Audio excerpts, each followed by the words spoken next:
Beh, bonjour à tous, je suis ravi aujourd'hui d'être, avec Sébastien Delair que je connais maintenant depuis un peu plus d'un an et demi, et avec qui on va parler CI Office. Avant que Sébastien tu te présentes, quelques petits mots. Quand on parle CI Office, bah, c'est toujours quelque chose qui est, dimensionnant, structurant pour une organisation, ça propose des process, ça affine les organisations, ça crée du changement et voilà, Sébastien, on a échangé un peu ensemble et il a une vision un peu particulière de ça, puisqu'il y a une phrase qui était vraiment, sympa et qui a apporté de la voilà, un peu de frais dans cette partie CI Office. C'était le fait que tu nous as sorti que le CI Office, perd toute crédibilité s'il ne s'applique pas à lui-même le modèle qu'il impose, qu'il propose au reste de l'IT. Vous êtes un peu le fil rouge de cet épisode et je trouvais ça intéressant et Sébastien, est-ce que tu peux te présenter? Alors, effectivement, je suis Sébastien Delair. Je suis gérant du cabinet Agile Enterprise Partner depuis, maintenant 11 ans. Je suis spécialisé dans les transformations et l'optimisation de modèles opérationnels, de direction digitale ou IT et dans ce cadre-là, j'ai effectivement, travaillé sur, des CIO Office, et notamment, en fait, enfin, dans la partie transformation, de ces CI Office, puisque en fait, ils sont plusieurs, composantes, hein, de support, en fait, et de bras droit au DSI, dont cette composante de transformation, de gestion de portefeuille, d'architecture d'entreprise, gestion des budgets, de la finance. Il y a effectivement pas mal de composantes dans CI Office qui ont besoin effectivement de collaborer et avec lesquelles j'ai, très fortement collaboré ces 10 dernières années. Des sites de 20 personnes, de 200 personnes, de 500 personnes? Pouah, ça a été des très, très grosses, DSI, j'ai pas mal travaillé dans le retail ces dernières années et je dirais que j'ai travaillé avec des clients qui ont des DSI entre 400 et 1 000 personnes. Donc c'est des très grosses organisations qui ont des CIO Office, qui peuvent aller de, une petite dizaine de personnes à, une grosse cinquantaine, soixantaine de personnes. Donc effectivement, avec toutes les composantes, les 9 composantes qu'on peut avoir dans un CIO Office, donc ça peut faire effectivement pas mal de monde et qui a besoin de collaborer pour pouvoir être efficace. OK.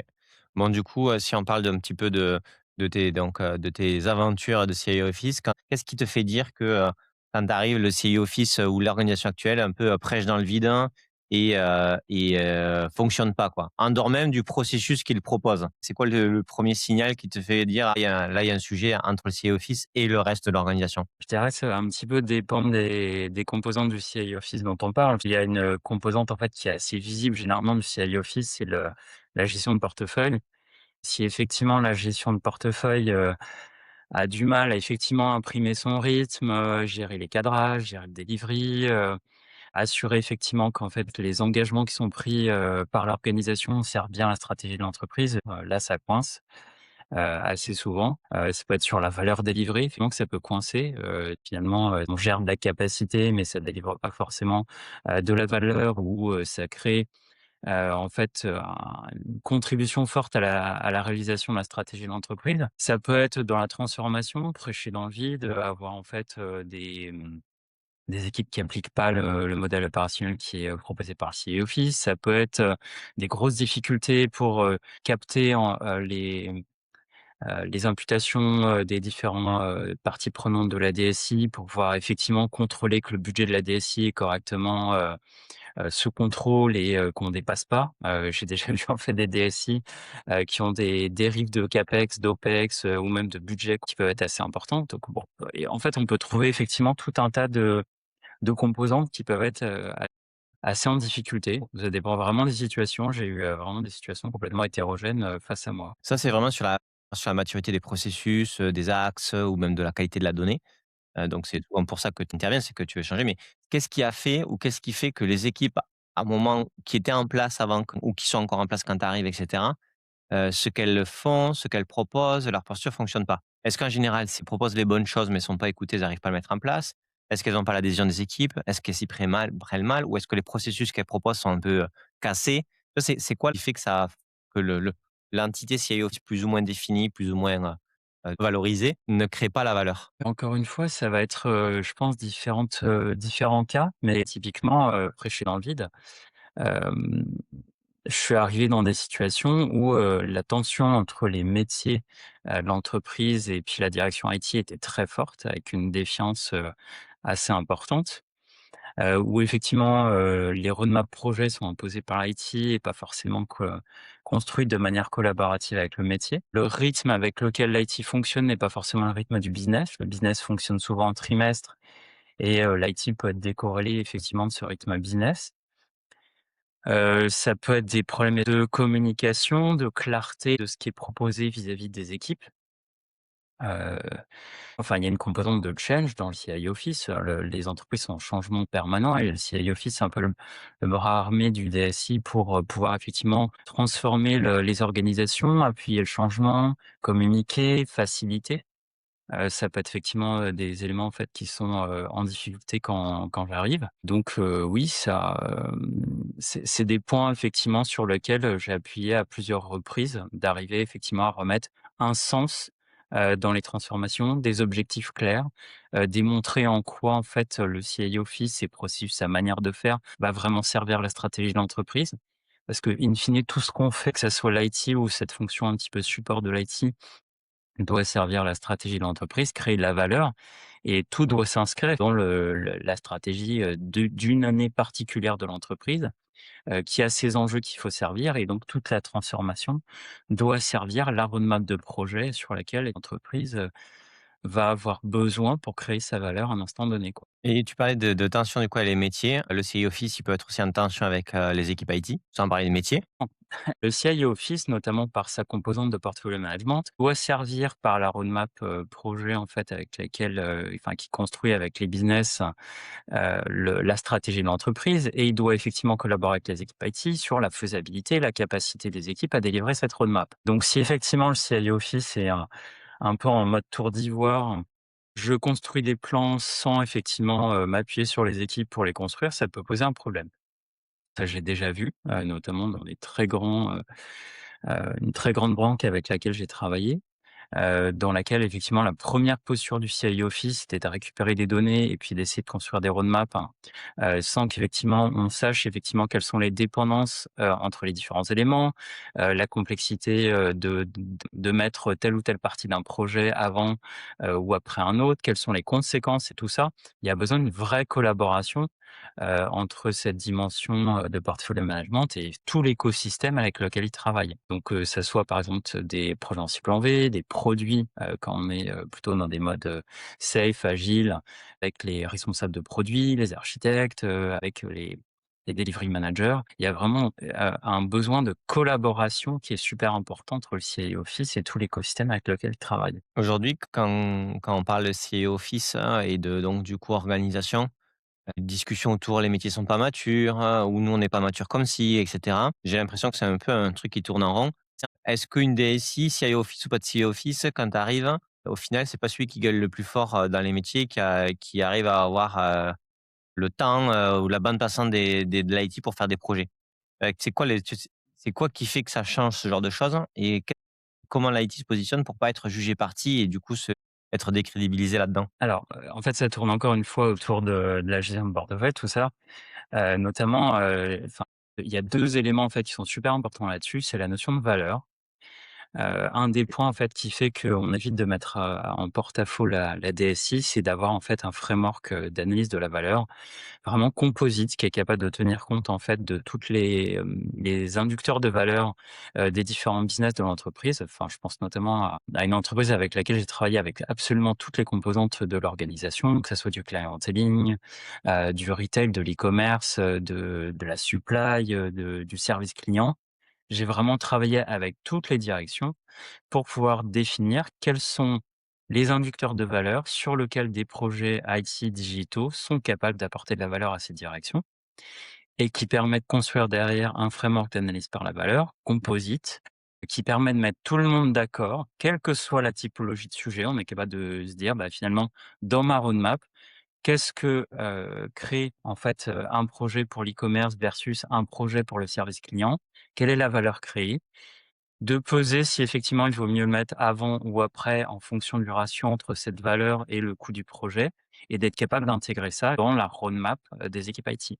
Donc ça, c'est un point qui est super important, c'est ce framework autour de la valeur qui permet de mettre tout le monde d'accord dans les discussions de création de la roadmap entre, bah, des équipes, métiers qui vont bah, apporter ses projets et appuyer sur la valeur qu'ils vont générer. Les équipes IT qui vont pouvoir effectivement, indiquer quelle est la charge, quelle est la capacité que ça va prendre dans les équipes.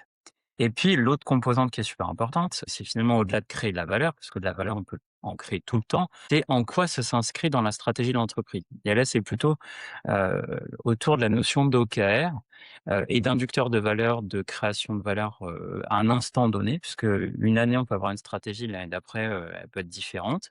C'est en quoi ces projets vont apporter, une forte contribution aux objectifs, stratégiques de l'entreprise. Et donc en fait, en combinant ces 2 éléments, on est capable de se dire si une demande arrive auprès du CIO Office, est-ce que cette demande s'inscrit bien dans la stratégie de l'entreprise?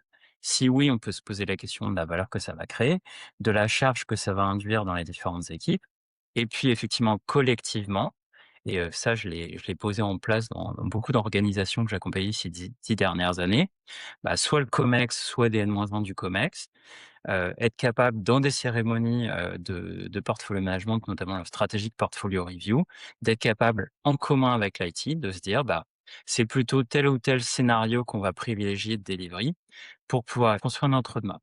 Et en créant cette collaboration, cet alignement autour de l'alignement stratégique et de la valeur, on arrive effectivement à construire des éléments sans mettre en porte-à-faux l'IT. Et là, le CIO Office, c'est un vrai facilitateur entre toutes ces parties prenantes. Parce qu'effectivement, ça demande de collaborer, d'aligner l'ensemble, en fait, des différents métiers de l'entreprise, les équipes IT et d'arriver à mettre tout ce petit monde d'accord autour d'un certain nombre de scénarios, de delivery qui vont apporter une certaine valeur et une certaine contribution à la stratégie de l'entreprise. OK. Et pour, être un peu, taquin, mais tu vois, le côté, scorer tous les projets et cetera, c'est des usines à gaz de dingue. C'est pas parce que tu as une équation qu'elle est acceptée ou pas remise en cause tous les 3 mois. Est-ce que tu as pas eu aussi des défiances, sur ce côté, scoring des projets, que tu appelles par la valeur? Est-ce que c'est vraiment du score de la valeur ou est-ce que plutôt tu scores des projets qui n'en ont pas? Alors, en fait, il y a plusieurs réponses dans ce que tu dis. Je dirais que c'est vrai que la 1re fois où en fait, j'ai cru naïvement qu'un outil d'analyse par la valeur allait être le seul critère de choix, de ces roadmaps, j'ai eu un problème en fait tout simple. C'est dans une grande banque, internationale. C'est que les objectifs annuels fixés par la présidente de la banque étaient contradictoires avec ce que sortait le framework de la valeur sur lequel pourtant tout le monde s'était mis d'accord. Et c'est vrai que si à un moment donné, le framework d'analyse par la valeur dit qu'un projet n'a pas de la valeur, mais que ce projet est nécessaire pour que, un des membres du COMEX, ait ses primes, là on a ça coince. Et donc effectivement, j'ai déjà dû mettre de l'eau dans mon vin et me dire déjà, ça n'est pas le seul critère de choix, c'est une aide à la décision. On peut très bien se dire: «Ce projet n'a pas de valeur». Mais si on prend par exemple le framework Kano, on se dit: «Bah, il y a des choses qui sont un petit peu obligatoires à faire parce que tous nos concurrents l'ont. Donc si on le fait pas, certes, ça a peut-être pas grande valeur, enfin, on est obligé de l'avoir dans notre plateforme». Il y a des fois, on fait des choix où on sait qu'on va pas forcément créer de valeur, mais c'est quelque chose qui est obligatoire à faire. Donc pour moi, c'est une aide à la décision. Ça n'est pas en fait, un acte totalitariste qui dit, «Tu vas faire A, puis B, puis C». De toute façon, à la fin des fins, on construit une roadmap, c'est un espèce d'équilibre entre différentes forces, des forces, politiques, des forces effectivement mathématiques, qui vont dire effectivement, formellement, il faudrait mieux faire tel ou tel élément, avant l'autre et puis après il y a de l'intuition. Il y a des sociétés qui ont, des gens qui ont une vraie intuition qui est difficilement en fait matérialisable dans un business case, et qui, quand, on met sur le marché, un certain nombre de produits, va faire un carton pas possible et ça, OK. c'est difficilement matérialisable. Donc pour moi, ces outils sont des aides à la décision, ce ne sont pas, des algorithmes mathématiques, imposés à l'organisation. Quand on parle de CI Office, donc on parle d'un nouveau cadre, tu parles de la création la création d'un framework de la valeur, il y a la gestion de la capacité et cetera. Et ça peut être perçu comme, la CI Office ou l'IT du coup crée, des contraintes sur l'ensemble de l'organisation, pour, se faciliter la vie elle-même. Je fais très, blanc ou noir. Mais, enfin, tu vois, tu étais directeur métier, on va t'expliquer qu'il faut, mieux, cadrer ses projets, qu'il faut, scorer les projets, qu'il va falloir, regarder le budget, la partie capacitaire. Fine, tu vois, il y a pas de souci sur ça, mais ce que je veux dire, c'est que la DSI porte, ou le CI Office va porter un message de changement, opérationnel sur des choses, qui impactent les métiers. Est-ce que, est-ce que tu, est-ce que tu as déjà vu des choses où en gros, c'est un peu le côté métier, mais pourquoi l'IT se mêle de ça?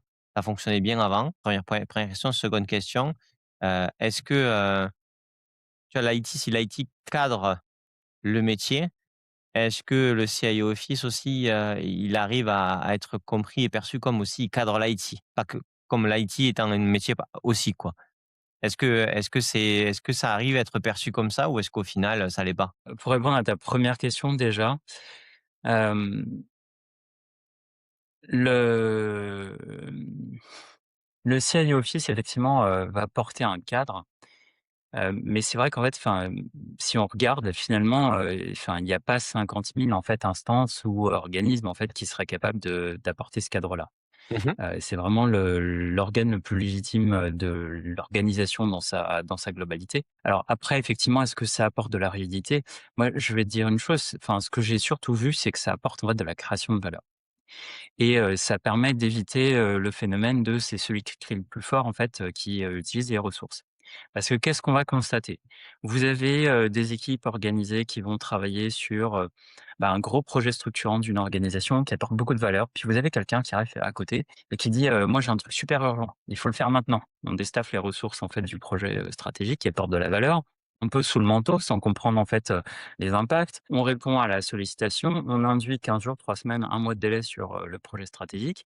Puis finalement, la valeur en fait, du petit sujet qu'on a traité à côté, elle est peut-être moindre et peut-être largement moindre. L'impact sur l'organisation du retard induit, par ce traitement, on va dire, illicite et un peu sous le chapeau, on ne mesure pas forcément. Quand en fait Alors on tu sais, sur la connaît sur la mesure, je suis intéressé d'avoir ton avis là-dessus, parce que tu sais, tu parles de création de la valeur, de faciliter la création de la valeur ou de réduire aussi des coûts, tu vois? Des coûts, en mode, et c'est comme tu parlais en termes d'intuition, c'est quand même chelou qu'on n'arrive pas à le chiffrer. En gros, on n'arrive pas à expliquer. Après c'est compliqué à mettre, un montant par rapport à un pourcentage du montant du budget là-dessus. justement, en fait, comme, je te l'ai dit, on ne travaille pas forcément qu'avec des montants. Le montant, en fait, c'est l'élément financier, mais en fait, tous les apports de valeur ne se rapportent pas à des montants financiers. Si on veut, par exemple, améliorer la satisfaction d'un utilisateur, on peut effectivement essayer de poser une hypothèse sur un montant financier, mais l'inducteur de valeur sur lequel on veut vraiment travailler, la satisfaction de l'utilisateur. Ça peut être de l'efficacité opérationnelle, ça peut être de la réduction de risque. J'ai travaillé avec des directions du risque dans la plupart des entreprises avec lesquelles j'ai travaillé, parce qu'une des dimensions de création de valeur, c'est la réduction du risque. Quand on vient réduire un risque, on n'a pas forcément un élément financier derrière. Donc la valeur est totalement composite et on est capable, quand on travaille sur les bons niveaux d'inducteurs avec les métiers sur lesquels en fait les projets vont apporter de la valeur, de travailler sur un indicateur qui parle à ce métier-là. OK. Et c'est justement la force de ces, outils d'analyse par la valeur, d'être capable, dans chacun des métiers, d'avoir des inducteurs différents et d'être capable de mettre sur un même piédestal des inducteurs qui sont complètement différents. OK. Et et ça, je pense que c'est effectivement super important parce qu'au-delà de la valeur créée, tu parlais en fait, de la valeur, perdue. Le fait de décaler des projets, fait perdre de la valeur à l'organisation Comment et l'IA d'avoir mis comment dans sa l'IA roadmap. d'après toi, comment l'IA pourrait, réussir? Parce que du coup, tout c'est beaucoup de données, c'est beaucoup de data, c'est beaucoup de compréhension de, tu vois, de scénarios et cetera. Est-ce que tu vois un chemin ou est-ce que tu as expérimenté, des choses avec l'IA qui, rendraient tangibles les, choix qui ont été faits ou les non-choix qui ont été faits et l'impact à plus 6 mois et cetera? Est-ce que tu vois un chemin où ça pourrait apporter cette valeur-là ou ça reste encore, compliqué? Je pense que déjà sur l'origine, hein, en fait, l'IA apporte beaucoup de valeur et ça, je l'ai expérimenté, dans mes dernières missions. Quand on construit un business case, c'est pas forcément, hyper intuitif pour tout le monde de savoir sur quelle dimension, en fait, un projet va pouvoir apporter de la valeur. Mmh. Et ça, là-dessus, l'IA, apporte vraiment un vrai plus. Je donne un exemple concret. J'ai travaillé avec un client, qui avait mis en place, en fait, du paiement échelonné, donc ce qu'on appelle du buy now, pay later.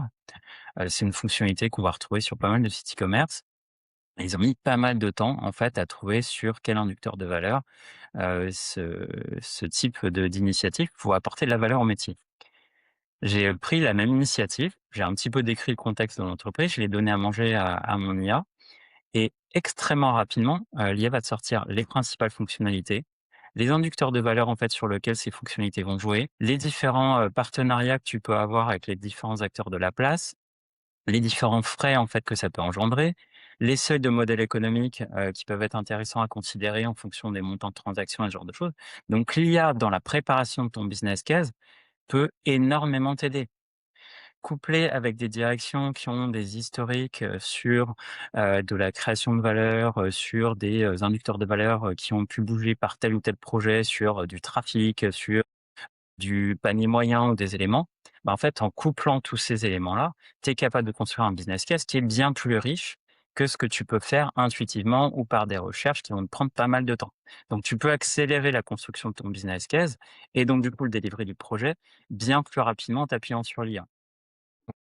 Et Après sur la question initiale qui était sur ton point de, hem, de valeur perdue, de valeur de création, de tracer l'historique un petit peu des impacts. Est-ce que tu as vu des choses aujourd'hui ou pas encore? Alors effectivement, typiquement dans les business cases, on vient souvent mettre, ce qu'on appelle des leading indicators et puis des indicateurs de succès qu'on va derrière instrumenter dans le code. Donc ça peut être des analytiques, sur des sites web, ça peut être, des traces en fait, qu'on va mettre et qui vont être, remis dans des dataware. Mais en tout cas, on est capable d'avoir de la donnée, statistique, historique, qu'on est capable d'exploiter et je pense notamment à un de mes clients qui avait une cellule qui nous aidait justement au niveau du portfolio management pour pouvoir analyser en fait les effets effectivement de la mise en production, des différentes initiatives et d'être capable de vérifier que les hypothèses de création de valeur étaient bien réalisées avec des leading indicators, donc des indicateurs qu'on peut, finalement suivre très, très rapidement après la mise en production des fonctionnalités et qui nous permettent d'avoir une tendance vers la réalisation de la valeur, espérée. Parce que des fois la valeur espérée, on peut mettre en fait, Elle est espérée, quoi. longtemps avant d'avoir des indicateurs, tu vois, qui nous permettent de consolider mois après mois, effectivement, les hypothèses qu'on avait mises. Non, enfin, tu vois, je sais pas, tu mets en place un nouveau moyen de paiement. Est-ce qu'effectivement tu vas avoir le trafic, tu vas avoir, la conversion qui va bien aller avec, bon, en fait, enfin, ça peut nécessiter un peu de temps. Donc toute cette collecte d'indicateurs est super importante à prévoir dans le business case pour qu'effectivement derrière tu puisses vérifier tes hypothèses. Et donc ça, effectivement, couplé avec de l'IA, mais alors pour le coup là, c'est pas de l'IA générative, hein, qui va t'aider, c'est plutôt des data scientists, qui vont être capables de faire des corrélations et des analyses de données. Tu es capable effectivement d'aller, travailler tous ces éléments-là. Mais là, on n'est pas tout à fait dans le même travail, qu'effectivement de l'IA générative, qui va plutôt t'aider en aval une fois que la donnée, est disponible. Si on revient sur notre enjeu de CIO Office, donc initialement, ce qu'on disait, c'était le fait que, bah, potentiellement, il y avait des choses qui marchaient pas quand tu arrivais et dans le CIO Office, il y avait des choses il y avait plein de raisons qui faisaient que potentiellement ça fonctionnait pas bien. Donc, un des points, c'était le fait aussi de se positionner, que les règles que le CI Office donne à l'ensemble des équipes et crée pour l'ensemble des équipes pour l'organisation, elles se l'infligent à elles-mêmes. Concrètement, ça veut dire quoi qu'un CIO Office, incarne et utilise et au jour le jour, respecte les règles qu'il donne? C'est-à-dire quoi? C'est qu'il a quand il a des projets, que lui aussi fait des projets en demande, de changement d'organisation et du coup, il les rentre dans la stratégie ou pas? C'est que s'il a besoin des compétences des autres, il doit, le faire rentrer dans une roadmap stratégique, et venir au PI planning. Parce que moi, je vois très bien le CEO Office qui arrive et qui fait ses trucs, mais qui lui a aucun élément sur son PI planning, il a aucun projet dans la roadmap stratégique, il est invisible en fait et en même temps, il fait beaucoup de choses. Ouais. Alors déjà, enfin, il y a plusieurs choses, pour peut-être poser le cadre. Les CI Office, en fait, peuvent comprendre une direction de la transformation, de l'organisation qui peut, en fait, influer l'organisation de l'IT, mais aussi celle des métiers, notamment dans des approches produits, le métier est très fortement impliqué dans ces types d'organisation. Effectivement, le CIO Office va prôner un certain nombre de processus et notamment, je pense, au PI planning ou au quarter plan, peu importe comment on l'appelle. C'est cette planification à 3 mois qui se donne de la visibilité, des roadmaps effectivement sur lesquels on va se donner de la visibilité à 6, 9 mois, au niveau du portefeuille. Donc effectivement, le CIO Office prône un operating model, prône des outils, prône des bonnes pratiques et le CIO Office a lui-même sa propre roadmap, puisque, bah, pour pouvoir mettre en place un modèle opérationnel, le décliner dans les équipes, bah, il a aussi une roadmap de transformation, d'adaptation aussi de ses propres processus. Souvent, en fait, on vient optimiser, améliorer, son processus budgétaire tous les ans. On vient changer son organisation d'un pied à l'autre parce qu'on a des équipes qui disparaissent, des équipes qui apparaissent, des transferts de personnel. On vient effectivement, changer son contrôle budgétaire, parce qu'on a des clés qui vont changer, de temps en temps en fonction de la créa de des équipes, en fonction des budgets annuels, CAPEX, d'OPEX. Il faut contrôler tout ça. On a des acteurs d'architecture entreprise qui contribuent à des projets stratégiques. Donc toutes ces personnes vont effectivement soit directement contribuer à des projets, soit indirectement avoir leur propre roadmap de transformation, de construction, de l'organisation de l'IT et de support à l'IT. Et si effectivement, heu, on n'incarne pas les process, l'organisation et les outils qui sont proposés à l'ensemble de l'entreprise, là, il y a effectivement une faute de goût, quoi. Et elle Et peut arriver. effectivement ah oui, elle peut arriver. Tu me l'accorderas, c'est une faute de goût qui peut arriver très rapidement. À partir du moment où les gens ont une forme de pouvoir, de processus et cetera, enfin, c'est indépendamment de CI Office ou des personnes, il y a une forme des fois de dissonance cognitive entre ce qu'on prône et ce qu'on fait, qui, vérifie enfin, tu vois, qui vérifie que les choses soient cohérentes. Normalement, ça devrait être le DSI qui dit: «Mais attendez les gars, vous appliquez là-dessus». Est-ce que c'est C'est quelque chose que tu surtout as vu souvent déjà? C'est une question bête, et c'est pas de ça, jugement, mais je l'ai vu souvent dans les CIO Office qu'effectivement, bah, finalement, au sein du CIO Office, on se dit: «Bah, c'est, des petits travaux, il y a pas forcément besoin que ça soit, planifié». Il y a pas mal de travaux récurrents aussi. Si on prend la gestion de portefeuille, il y a certes, on fait évoluer le process, on peut faire évoluer les outils, mais il y a beaucoup de run. Enfin, on est, à construire des roadmaps, à capturer des capacités. Les activités des architectes d'entreprise, il y a aussi pas mal de run. On répond à des projets, mais il y a aussi un travail régalien de planification, de la roadmap d'évolution du système d'information, stratégie d'évolution du système d'information d'entreprise. Ça, c'est, des travaux qui doivent être planifiés et qui sont souvent mis sous le tapis, sous l'autel du run. Et donc souvent, l'équipe, de transformation va appliquer ses propres méthodes, parce qu'effectivement, il y a un sens à ça et il n'y a pas forcément cette application au reste du CIO. Et ça, je l'ai constaté souvent. On se dit: «Bah, tiens, on a besoin les uns les autres». On a besoin quand, on fait un changement d'organisation, retravailler, les clés budgétaires, de retravailler le financier, de retravailler l'organisation, de retravailler, la roadmap de portefeuille, avec la nouvelle organisation. Tout a besoin d'être remis en cohérence et aux bornes des PI. Et donc il y a besoin effectivement en rétro-planning de s'organiser, de s'aligner ensemble dans tout le CI Office pour que l'ensemble des travaux qu'on mène soient cohérents. Et ça, j'ai vu, des moments un peu amusants, à plusieurs reprises où, on se dit: «Bah, ce serait quand même peut-être pas mal, d'appliquer, ce qu'on fait dans le reste de l'IT, des PI planning, un backlog, une roadmap, d'utiliser les outils, qu'utilisent les autres pour, gérer son backlog, pour projeter sa roadmap, pour vérifier que, nos dépendances entre nous sont bien, compatibles, que, les priorités d'une équipe, sont bien compatibles avec les priorités d'une autre équipe. Et là, effectivement, c'est des moments où on se dit: «Bah, finalement, on va peut-être s'appliquer à nous-mêmes, ce qu'on propose d'appliquer aux autres». Et là, ça fonctionne tout de suite beaucoup mieux. D'un coup, il y a aussi beaucoup de frustration et de non-compréhension entre équipes qui s'apaisent. Le point, c'est que c'est souvent, en fait, des moments où, tu es face à un petit planté, on va dire. Ouais, Un petit événement où tu te dis: «Bah, tiens, c'est vrai que si on avait été, à anticiper un peu plus, ça aurait pu aider. avoir anticipé notre collaboration, on aurait peut-être, évité ce petit, clash, à tel endroit». Je pense à une, tu vois, à une contribution à un projet stratégique, à un Ouais. changement d'organisation dans une équipe, qui, en fait, a glissé et a passé le pied à planning ou, qui a fait déraper une roadmap. Là, tu te dis: «Effectivement, ça aurait été bien qu'on, anticipe mieux notre collaboration». Et ça, c'est des moments effectivement où notamment je l'ai vécu dans des moments où on se retrouve tous au sein du CI Office, pendant des moments en fait de team building, des choses comme ça, on se dit: «Bah, allez, comment on fait pour, travailler mieux ensemble?» Et petit à petit, tout le monde converge en disant: «Mais finalement, ce que font les autres, dans le reste de l'IT avec le métier, c'est pas mal de travailler de manière cadencée, de se donner de la visibilité, de travailler avec les priorités de l'entreprise pour, travailler nos propres priorités». Pour qu'effectivement l'ensemble de l'organisation inclut cette, fonction un peu plus support, soit alignée avec, la stratégie et la création de valeur pour le reste de l'entreprise. Tu évoques un moment du coup de bascule, quand, le CI Office arrive sur un petit échec ou un gros échec où il y a une remise en question et une volonté dans tous les cas d'échanger autour de ça. C'est souvent j'imagine sur des projets stratégiques un peu chauds où du coup, il y a ça s'est vu qu'il y avait eu un souci parce qu'il y a beaucoup de choses, comme tu dis, dans le run où ça peut ne pas se voir.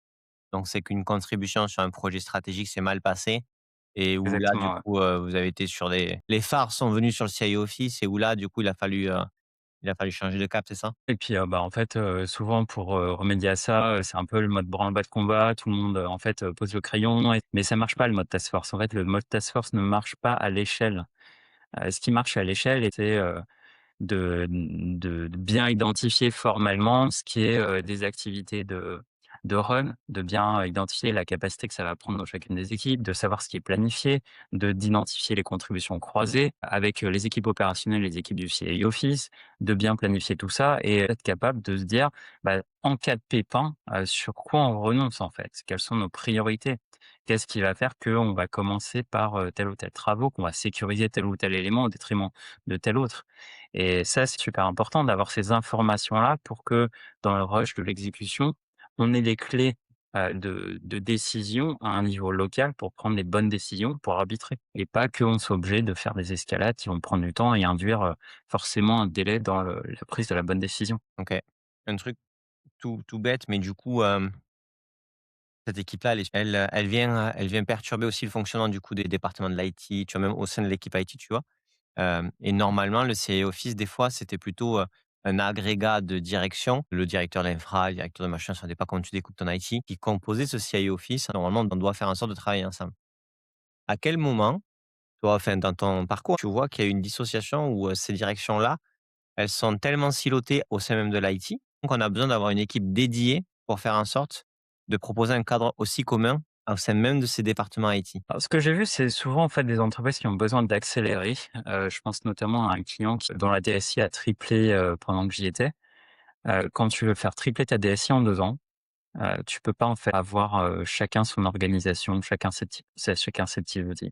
Tu as besoin en fait d'avoir un modèle avec une petite usine réplicable et tu te dis: «OK, j'ai besoin en fait de faire grossir mes équipes. J'ai besoin de ce modèle en fait et je sais que ce modèle doit répliquer à la fois en termes de fonctionnement, à la fois en termes financiers». C'est-à-dire que tu dois savoir qu'en fait tu maîtrises tes coûts, tu dois savoir en fait, comment ça va s'intégrer, dans l'ensemble. Donc en fait, tu as besoin effectivement pour croître ou décroître, hein, des fois, d'avoir cette flexibilité de ton modèle et d'avoir cette homogénéité. Hem, Quand tu as des entreprises qui sont effectivement très forte accélération, dans le digital où, en fait, tu peux avoir des croissances de chiffre d'affaires qui sont extrêmement importantes, par rapport à des directions, un peu plus historiques où finalement la part de l'IT est un peu moins, importante. Là, je l'ai vécu effectivement quand le digital devient à ce point-là prégnant, dans la création de valeur de l'entreprise. On a besoin effectivement de ce type de direction et qui vient effectivement, bah, apporter un modèle commun. J'ai été, notamment là cette semaine là, les 3 derniers jours, à collaborer avec mon ancien employeur sur une proposition sur laquelle il travaillait et ce que j'ai pu constater en interrogeant les différentes équipes avec lesquelles il travaillait, c'est cette très, très forte hétérogénéité. Hétérogénéité d'organisation, hétérogénéité d'outils pour optimiser l'efficacité de toutes ces équipes-là, c'est extrêmement difficile. Les KPI sont différents, les organisations sont différentes, les outils qu'on peut mettre en place, du coup, sont différents. C'est extrêmement difficile d'avoir un effet de levier fort sur l'efficacité de l'organisation quand tu as une telle hétérogénéité. OK. Après, c'est pas pour autant qu'il faut, en fait, changer l'initiative locale, mais en fait, il faut que l'initiative locale se passe dans un terrain de jeu, en fait, qui permet la collaboration avec l'ensemble et c'est cette capacité, finalement, de faire collaborer l'ensemble des acteurs de l'organisation et c'est souvent pour ça qu'en fait, le digital, je dirais, induit tout ça parce que le digital est très, très transversal Transverse, ouais. dans les, processus, en fait, qui vient automatiser, donc a besoin de faire collaborer des gens qui n'avaient pas du tout l'habitude de collaborer. Je pense à des gens en fait, de l'offre jusqu'à la supply, les entrepôts, des métiers qui n'avaient pas du tout l'habitude de collaborer, et qui ont besoin effectivement d'avoir un modèle commun, d'avoir une manière commune de travailler et c'est là où CI Office peut avoir une très forte force de frappe, là-dessus. Si je te suis bien, tu vois, il faut améliorer l'efficience, il faut au minimum, une espèce de backlog, parce que, grâce à cette cadence-là, on peut, arriver à avoir vraiment des pauses et pour, rechallenger, refaire des choses et cetera. Alors que si on n'a pas de cadence et que c'est tout, hétérogène, c'est très compliqué de se poser et ensuite, une forme rituelle d'arbitrage, rituel de décision et sur différentes thématiques. Ouais, Si on c'est n'a rien exactement de les tout ça, différentes composantes. ouais, différentes, voilà. Si on n'a rien de tout ça, dans une DSI comme dans lesquelles dans lesquelles tu interviens, puisque on va parler de TI et cetera, tu es quand même sur des grands comptes, dans ce que tu évoques, ou qu'il y a rien de tout ça n'est très mature, que c'est vraiment parcellaire. Heu, Toi aujourd'hui, par quoi tu commences en général? C'est quoi le chemin qui fait que entre ce que tu mets en place et l'effort et que tu dois y mettre, plus l'effet de levier que ça va générer, c'est quoi le chemin le plus souple, le plus puissant pour pour profiter des effets d'emballement? Alors, je vais peut-être mettre un petit disclaimer quand même par rapport à ce que je veux dire, parce que à chaque fois que j'arrive dans un contexte, le premier truc que je fais, c'est déjà, un, de savoir en fait quels sont les objectifs en fait qu'a l'entreprise pour se transformer. Et en face de ces objectifs, je vais mettre les bons leviers. Et parmi les leviers, effectivement, il y a ce qu'on est en train de discuter. Mais en fait, enfin, c'est pas Est-ce parce que qu'on alors connaît OK. quelque chose Alors qu'il faut disclaimer, forcément le mettre en place.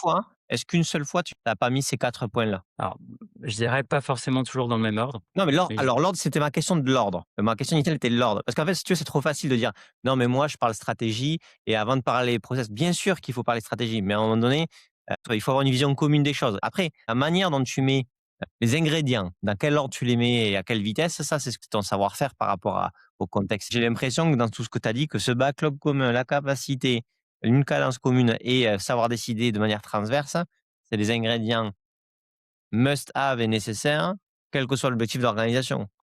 si je prends peut-être le game changer en fait à chaque fois et le petit effet waouh, qui paraît tout bête, hein, c'est, d'avoir une cadence commune. Le premier, c'est que tout le monde soit aligné, en fait, en termes de cadence.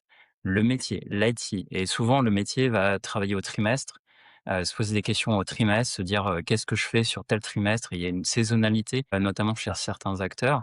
En fait, la fin d'année chez un retailer est pas du tout la même qu'un début d'année et donc du coup, bah, il y a des choses qui se préparent. On va travailler, la satisfaction utilisateur en fin d'année, maximiser son revenu en fin d'année. Donc il y a des choses en fait qui sont super importantes et ça, ce truc de faire une planification commune, un moment commun en fait de décision, c'est vraiment super important. Pour pouvoir prendre ces décisions, bah, il faut avoir des objets sur lesquels travailler, backlog. Ce backlog, pour pouvoir prendre des bonnes décisions, il faut des priorités, donc un système d'analyse par la valeur. Et puis effectivement, pour savoir si ça passe dans les capacités des équipes, il faut des capacités. Capacité, c'est déjà un petit peu plus dur, à travailler parce que là, en termes de maturité, capturer les capacités sur l'ensemble d'une organisation avec des acteurs IT et non IT, parce qu'en fait, bah, il y a quand le métier intervient sur les projets, notamment en approche produit, la capacité en fait de ces personnes-là est aussi critique que celle des acteurs Bien de sûr. l'IT. Parce que c'est vrai que souvent on se pose des questions sur les acteurs IT parce qu'il y a il y a pas mal de sous-traitance, mais le métier a autant besoin en fait de voir, ses capacités que l'IT et notamment j'ai fait une transformation dans une grande banque internationale il y a quelques années, où en fait je n'ai travaillé qu'avec le métier. Il y avait pas du tout d'IT. Bah, on a fait travailler les gens sur leurs capacités parce que quand je suis arrivé, ils avaient 12-15 projets dans les pattes et jamais un seul avancé. Donc quand on a réduit le backlog, mis les priorités et tenu compte de la capacité des gens, bah, tout d'un coup Ça ça débouche le débouche le problème. travail. Et du coup, intéressant aussi le point que tu dis, c'est, en créant la cadence, mais sans parler de capacité, déjà de faire accoucher les gens sur ce qu'ils pensaient vouloir faire dans le quarter. Juste déjà avoir ça sans dire la capacité, ça montre l'ampleur de tout ce qu'ils voulaient faire et que même sans mettre de capacité, peut-être se dire: «Waouh, ça fait beaucoup quand même d'items pour le nombre de personnes qu'on est». Est-ce que tu as déjà eu ce moment de cadence commune sans parler capacité, hein, juste en visualisant par équipe le nombre d'objets que tu avais dans le backlog qu'ils voulaient faire dans Ça, le quarter? je l'ai déjà fait et notamment j'ai un souvenir dans une usine avec laquelle j'ai travaillé, pas du tout d'IT, dans lequel on a posé les projets et effectivement juste voilà, visualiser le backlog et les éléments en cours et l'atterrissage et en fait, quand effectivement on voit le nombre de projets, j'ai déjà fait ça à l'époque où on n'avait pas encore tous ces, outils digitaux. Où on faisait ça dans des salles, des OBIA, au mur avec des gros post-it et qu'on voyait, des tickets de partout. On se dit: «Mais c'est pas possible». Là, si on continue comme ça, on va tuer trop d'arbres, donc déjà on va arrêter pour le développement durable et puis on va essayer de la limiter, quoi. La visualisation effectivement du flux de travail est un point super important. La cadence va te permettre de te projeter parce qu'effectivement quand tu te projettes à 3 mois, C'est beaucoup plus facile intellectuellement de se dire: «Qu'est-ce que raisonnablement je suis capable de faire en 3 mois?» que de te dire: «Bah, finalement, j'ai pas d'échelle de temps». Un projet, ça peut durer 6 mois, 9 mois, 12 mois et bah, finalement, tu arrives pas à te projeter, en fait et quand tu te dis: «Finalement, je m'oblige à me dire quelle est la part de ce projet, même si on est cycle en V, quel est le lot que je vais pouvoir en fait, construire sur ces 3 mois. Ça permet déjà de se contraindre, déjà de se poser et d'arriver à faire quelque chose qui est beaucoup plus tenable pour les équipes et notamment, je reprends l'exemple de la grande banque avec laquelle j'ai travaillé. On avait une gestion de portefeuille, 6 portefeuilles en râteau avec un portefeuille maître pour pouvoir les piloter, parce qu'il y a des contributions croisées entre les différents portefeuilles, donc tu imagines le niveau de complexité.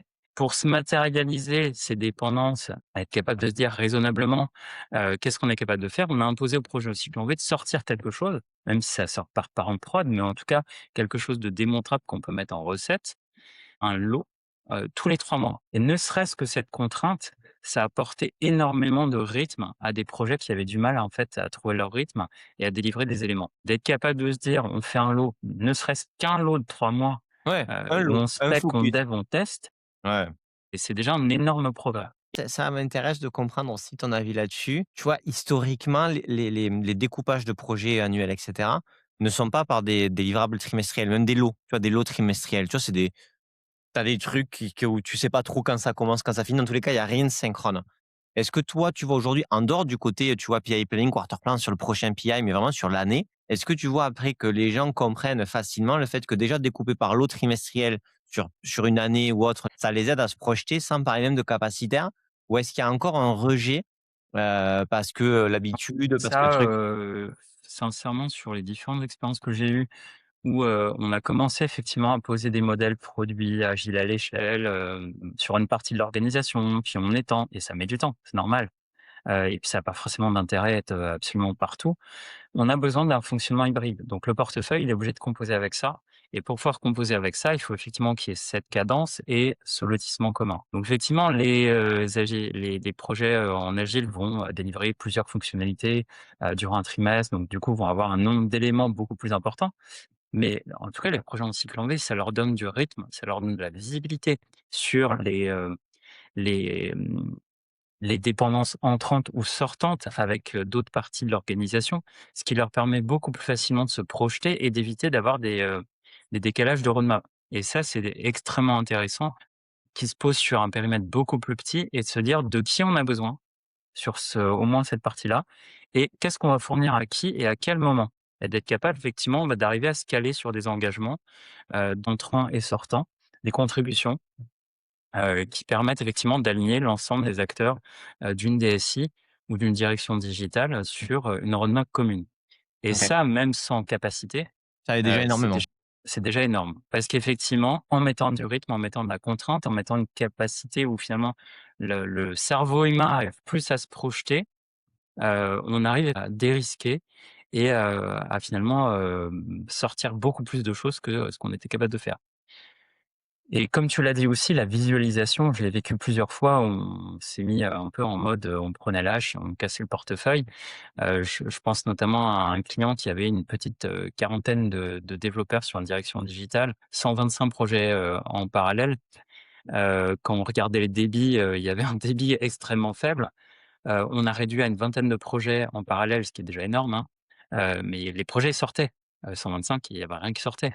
Tout le monde était, sur, 1000 trucs en parallèle, à avoir je ne sais combien d'interlocuteurs et jamais rien ne sortait et donc du coup, une insatisfaction extrêmement forte et une création de valeur qui, était totalement invisible et ça, je l'ai vécu je ne sais combien de fois où effectivement, on s'est dit raisonnablement, quel est le nombre maximum d'éléments qu'on peut mettre dans le portefeuille et bah, que sont capables d'encaisser les chefs de Ouais, mais projet, enfin, les architectes, les les produits, typologies machin d'équipe, quoi. Bien sûr. et ça, juste ne serait-ce qu'en comptant, les éléments, on arrive déjà à en diminuant ce nombre et en les projetant sur une fenêtre de temps beaucoup plus petite, raisonnable, trimestre, hein, c'est quand même très, très raisonnable. On arrive à avoir des effets, d'efficacité sur, l'ensemble du dispositif qui sont énormes. Écoute Sébastien, pour moi, c'est super intéressant. À chaque épisode, on réalise un nombre, ou un insight qu'on a de l'étude sur les CI Office qu'on va réaliser là en juin et du coup, en t'écoutant et du coup, en te connaissant un peu, je sais que le CI Office, c'est quelque chose que tu portes depuis longtemps. C'est pas quelque chose de récent pour toi, c'est quelque chose que dans lequel ça fait plusieurs années que tu t'impliques. Je voulais te partager ce chiffre-là. C'est la création de postes CIO Office par année. Globalement, en France, en 2020, il y en avait quasiment pas, 4, tu vois? Maintenant en 2025, on est à plus de 50 de création de postes par année. Donc on a vraiment une augmentation même je crois regarder sur quarter 1 sur 2026, il y a une forme d'explosion. Qu'est-ce que tu penses que ça dit dans les organisations, cette croissance-là? Où en gros, il y a en 2020-2021, ça n'existe quasiment pas et là, dans les 3-4 dernières années, donc forcément, c'est plutôt grands comptes, tous les grands comptes commencent à s'équiper. Qu'est-ce que ça dit déjà par rapport aux entreprises? Qu'est-ce que ça dit par rapport aux autres fonctions aussi? Puisque là, il y a une fonction qui peut sembler proche, avec la fonction de PMO. Il y avait déjà des fonctions qui, avaient un bout de ça. Qu'est-ce que ça te fait dire cette explosion de postes? Est-ce que c'est, un nouveau mot pour des fonctions existantes déjà? Est-ce que c'est un basculement d'une de d'où se situe, pas le pouvoir, mais dans tous les cas, l'endroit où on change l'organisation. Qu'est-ce que tu en penses? Alors, pour moi, plusieurs choses. Je pense que premier point, c'est une question de maturité. Pour moi, en fait, une organisation qui met en place un CI Office, pour moi, c'est un signe de maturité. On vient effectivement récupérer souvent, des personnes qui étaient un petit peu, dispatchées à droite à gauche et qui auraient eu un intérêt à fonctionner ensemble et avoir une direction commune pour pouvoir, travailler, notamment les PMO, comme tu le dis. Mais pas que. Cette fonction de transformation, cette fonction, financière de contrôle de gestion de la DSI, cette, fonction d'architecture entreprise, la gestion, des partenaires aussi, de l'IT, la gestion des risques, de la conformité, les fournisseurs, la gouvernance des technologies. Enfin, il peut y avoir tout un tas, en fait, d'éléments dans un CI Office. Après, on peut commencer petit, avec au moins les fonctions, on va dire régaliennes, de, pilotage du portefeuille et de contrôle de gestion qui, je pense, sont vraiment un petit peu les bases et après, rajouter l'architecture entreprise parce que la roadmap IT, on en a pas parlé tout à l'heure, mais la roadmap IT fait partie intégrante de la roadmap de portefeuille. Donc les acteurs IT ont eux-mêmes leur propre roadmap qui rentre en balance et en priorité par rapport à la roadmap métier. Pour moi, c'est vraiment un signe de maturité. OK. Et je l'ai constaté parce que ça fait plusieurs années que j'ai écrit, des articles sur le CI Office et je vois un trafic sur mon site web sur ce thème-là qui est, le top en fait du trafic en fait, puisque j'ai une dizaine d'articles sur ce sujet-là et qui constituent, effectivement la majorité du trafic sur mon site.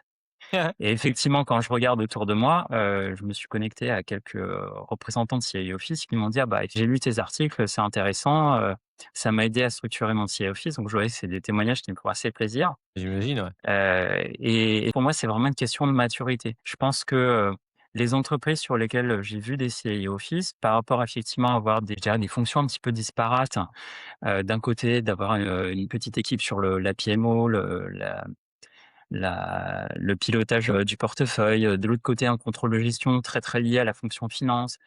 C'est pour moi de construire quelque chose, ce CI Office, qui est un vrai bras armé du DSI, qui lui donne une légitimité pour travailler avec les métiers sur la roadmap globale de la boîte, une vraie force de frappe vis-à-vis à la fois de ses équipes et du reste des directions et je pense que c'est un vrai plus dans une entreprise d'avoir ce type de fonction-là. Et du coup, toi, tu dis que c'est quoi? C'est les boîtes qui accélèrent sur le digital?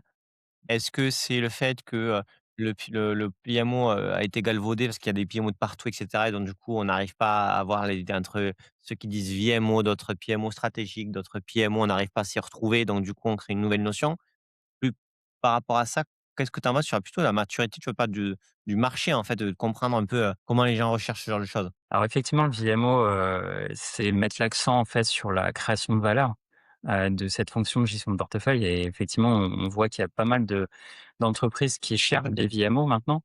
Donc on voit que cet axe sur la valeur devient prépondérant et je pense que c'est quand même extrêmement important, notamment dans le rôle de l'IT, de partenaire business de l'entreprise, d'être capable de mettre en exergue cette valeur et d'être capable de se dire: «Bah tiens, l'argent qu'on met dans l'IT sert vraiment à créer de la valeur» et de matérialiser cette valeur est extrêmement important. Donc je pense qu'effectivement, c'est une évolution qui est extrêmement positive, notamment la présentation de cette, gestion de portefeuille, de la centrer autour de cette création de valeur.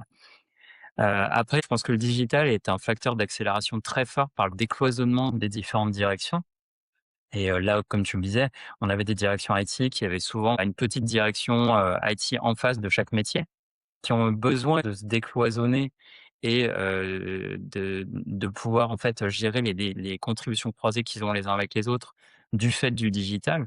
Que ça soit du digital, quand on pense à l'e-commerce, mais du digital, dans l'industrie, du digital dans les opérations, dans l'optimisation, l'efficacité de l'organisation.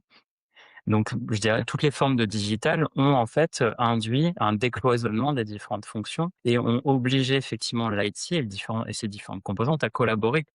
Et je pense qu'effectivement, le CI Office a un rôle, très important dans la transformation effectivement de cette organisation, dans la mise en place de process qui permettent de collaborer et dans effectivement la construction de ces roadmaps, de projets, pour l'entreprise qui vont servir cette digitalisation. Et VMO alors du coup, c'est quoi? C'est comme le CI Office ou c'est autre chose? Alors le VMO pour moi, c'est une composante du CI Office, hein, puisque, c'est, OK. la partie qui va gérer le portefeuille, la roadmap et s'assurer, souvent d'une part de l'alignement stratégique, hein, puisque, comme je t'ai dit tout à l'heure, la 1re partie, une demande arrive, stratégique de la part d'une direction. Première partie dont on doit s'assurer, c'est l'alignement stratégique et le Value Management Office va d'abord effectivement vérifier cet alignement stratégique et ensuite effectivement vérifier que ça a de la valeur et que ça a un coût qui est, raisonnable pour l'organisation et donc le ratio entre les 2 va faire que ça passe ou pas dans le backlog global de l'entreprise. Donc le VMO est une composante de l'équipe CI Office, de l'organisation, c'est ça? C'est souvent en fait, finalement le nouveau nom de cette équipe autour du portfolio, qui montre l'importance en fait donnée, à la valeur. Et souvent on a un VM Office, un VMO manager ou quelque chose comme ça. On va retrouver ça, sur différentes, value stream, potentiellement, parce que, il faut connaître les inducteurs de valeur des différentes composantes de l'entreprise et sur des grandes organisations où on a beaucoup, beaucoup d'équipes, où on a des chaînes de valeur différentes, on a souvent, en fait, des personnes qui sont liées à la chaîne de valeur, qui vont servir. OK, trop cool. Ouais, merci Sébastien, c'était super intéressant. Est-ce que tu as un dernier point, sur lequel on n'aurait pas discuté que tu voudrais, compléter, ajouter, modifier? Je pense qu'on Tout ce qui a a été on a dit couvert sera signé avec ton ouais, sang, Sébastien. bon, je pense qu'on a couvert pas mal de choses. Je pense que le message à retenir, c'est qu'effectivement l'importance du CI Office et de l'incarnation, je pense que doit faire le CI Office, OK, des outils, des process, de la gouvernance, de l'organisation, qui va prôner auprès, du reste de l'organisation et je pense que c'est cette incarnation et cette exemplarité est extrêmement importante par rapport à l'image qu'il doit renvoyer au reste de l'organisation. OK, très cool. Super et beh, merci beaucoup Sébastien. Donc si les gens veulent Merci à te toi. contacter en passant déjà par ton site qu'on mettra en description de l'épisode, donc c'est Agile Enterprise, c'est ça? Agile Enterprise Partner effectivement, Agile Enterprise .com, ou par sur LinkedIn, lequel si ils ont envie de te contacter, il y aura ton lien aussi LinkedIn. CI Office, un grand compte, banque, retail, luxe, tout ça. Donc n'hésitez pas à contacter Sébastien si besoin. merci Bertrand. Allez, ciao Sébastien.